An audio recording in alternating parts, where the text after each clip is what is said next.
बिस्मिल्लाहिर्रहमानिर्रहीम। अस्सलाम वालेकुम। कैसे हैं आप लोग? मैं उम्मीद करती हूँ आप बिल्कुल ठीक होंगे। अल्लाह पाक आपको हर तरह की बीमारी और परेशानियों से बचाए, आमीन सुमा आमीन। आज हम कुकिंग होम में कीमा लच्छा पराठा की रेसिपी शेयर करेंगे, जो कि बहुत ही टेस्टी बनकर तैयार होता है। इसमें मैं आपको बनाना सिखाऊंगी चटपटा सा कीमा, और साथ में इसके साथ बनाएंगे यूनिक स्टाइल में लच्छा पराठा, जिसमें हम स्टफ करेंगे मज़ेदार सा चटपटा सा कीमा। ये पराठे बहुत ही टेस्टी बनकर तैयार होते हैं, तो आप इसे ज़रूर ट्राई कीजिएगा। तो चलिए इसे बनाना स्टार्ट करते हैं। यहाँ पर बोल में 1 कप मैदा ऐड करेंगे, हाफ टी स्पून नमक ऐड करेंगे। अब इसको नीम गर्म पानी के साथ गूंद लेना है। आटा हम सॉफ्ट और मुलायम बनाकर तैयार करेंगे। जिस तरह नॉर्मल घरों में हम आटा गूंदते हैं ना, बिल्कुल उसी तरह से हमने इसको तैयार कर लेना है।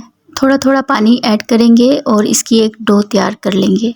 यहाँ पर आटे को मैंने अच्छे तरीके से गूंद लिया है। अब इसके ऊपर थोड़ा सा पानी लगाएंगे और इसको आधे घंटे के लिए रेस्ट पर रख देंगे। यहाँ पर कीमा बनाने के लिए मैंने कढ़ाई में 1/3 कप ऑयल ऐड किया है और हाफ टेबल स्पून हम इसमें ज़ीरा ऐड करेंगे। ज़ीरे को थोड़ा सा क्रैकल कर लेंगे। जब ज़ीरा थोड़ा सा क्रैकल हो जाएगा तो 1 टेबल स्पून अदरक लहसुन का पेस्ट ऐड करेंगे। जब ये हल्का सा भुन जाएगा तब हमने इसमें कीमा ऐड कर देना है। यहाँ पे मैं 500 ग्राम बीफ का कीमा यूज़ कर रही हूँ। आप चाहें तो मटन या फिर चिकन का कीमा भी ले सकते हैं। कीमे को हम ऑफ वाइट हो जाने तक फ्राई करेंगे।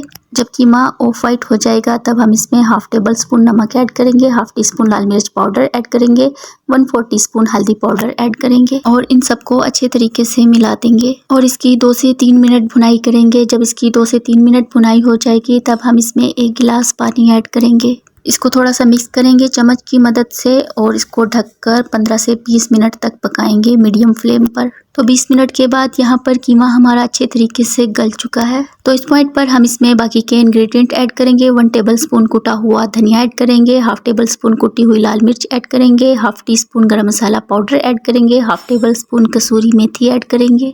इन सबको मिला देंगे और 2 मिनट इसकी भुनाई करेंगे। 2 मिनट के बाद हम इसमें 1 मीडियम साइज़ की बारीक चॉप की हुई प्याज ऐड करेंगे, 1 मीडियम साइज़ का टमाटर बारीक चॉप किया हुआ ऐड करेंगे और 3 हरी मिर्चें रफली कट की हुई ऐड करेंगे और साथ ही हम इसमें 2 table spoon lemon juice add करेंगे और इन सबको मिला देंगे अच्छे तरीके से और इसको इतना पकाएंगे कि प्याज और टमाटर अच्छे तरीके से सॉफ्ट हो जाए। मिक्स करके इसको 5 मिनट के लिए कवर करके छोड़ देंगे। तो यहाँ पर आप देख सकते हैं टमाटर हमारे अच्छे तरीके से सॉफ्ट हो चुके हैं और कीमा हमारा रेडी है। अब इसको हम ठंडा करने के लिए साइड पर रख देंगे और आ जाते हैं नेक्स्ट प्रोसेस की तरफ।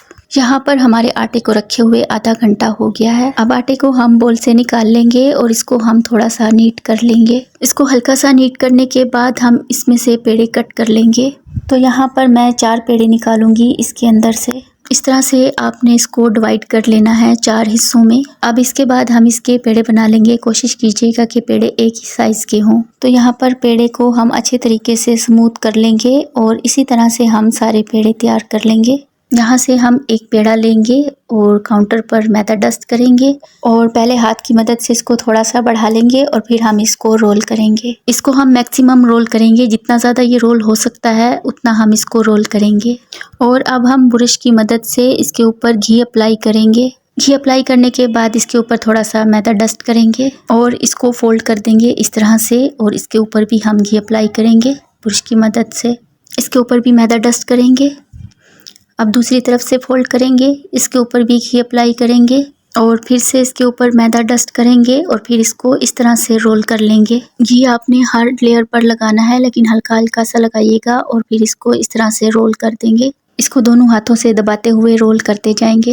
अब लास्ट का जो कॉर्नर बचेगा ना, इसको हल्का सा पिंच कर दीजिएगा ताकि ये इसके साथ अच्छे से चिपक जाए। पेड़ा हमारा तैयार है। इसी तरह से हम सारे पेड़े तैयार कर लेंगे। अब हम एक धागे की मदद से इसको कट कर लेंगे। आप चाहें तो नाइफ की मदद से भी इसको कट कर सकते हैं। तो देखिए इसके लच्छे कितने अच्छे लग रहे हैं ना, और साफ नीट नजर आ रहे हैं। तो इसी तरह से आपने सारे पेड़ों को तैयार करके रख देना है। एक पेड़े से 2 पेड़े बनकर तैयार होंगे।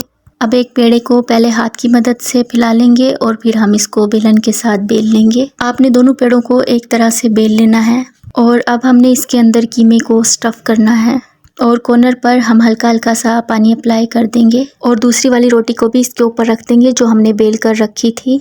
हल्का हल्का सा इसको साइडों से दबाएंगे ताकि ये अच्छे तरीके से चिपक जाए और ब्रश की मदद से इसके ऊपर हल्का हल्का सा पानी लगाएंगे और फिर इसके ऊपर कलौंजी स्प्रिंकल करेंगे, हरा धनिया स्प्रिंकल करेंगे। तो पराठा हमारा रेडी है अब तवा मैंने पहले से चढ़ा दिया था गरम करने के लिए। अब इसके ऊपर हम पराठे को डाल देंगे। पैन में मैंने कुछ भी अप्लाई नहीं किया था, पहले इसको दोनों साइड से हल्का हल्का सा सेक लेंगे और फिर इस पर ऑयल लगाएंगे। ऑयल हम दोनों साइड पर लगाएंगे। मीडियम फ्लेम पर हमने इसको क्रिस्प और गोल्डन हो जाने तक फ्राई कर लेना है। तो यहाँ पर आप देख सकते हैं पराठा हमारा बहुत अच्छे से गोल्डन कलर का फ्राई हो गया है और अब हम इसको निकाल लेते हैं। पराठे को हम एक प्लेट में निकाल लेंगे और बाकी के पराठे भी हम इसी तरह से तैयार कर लेंगे। अब आप इसको 2-3 तरह से सर्व कर सकते हैं। इस तरह से आप इसको कट करके भी सर्व कर सकते हैं। तो इसको हम 4 हिस्सों में डिवाइड कर लेंगे। तो जिस तरह से आपको पसंद हो आप उस तरह से इसको सर्व कीजिएगा। तो मैं आपको इसको खोल के दिखा देती हूँ कितनी अच्छी लेयर है कीमे की, क्योंकि हमने काफ़ी क्वांटिटी में इसमें कीमा ऐड किया था। या फिर आप चाहें तो बच्चों को रोल बनाकर भी दे सकते हैं इस तरह से। तो ये कीमा पराठा रोल हो जाएगा। और इस रेसिपी को ज़रूर ट्राई कीजिएगा और मुझे अपना फीडबैक दीजिएगा कि आपकी ये रेसिपी कैसी बनी। आई होप आपको ये रेसिपी पसंद आई होगी। वीडियो पसंद आए लाइक कमेंट सब्सक्राइब कर दीजिएगा। दुआ में याद रखिएगा। अल्लाह हाफिज़।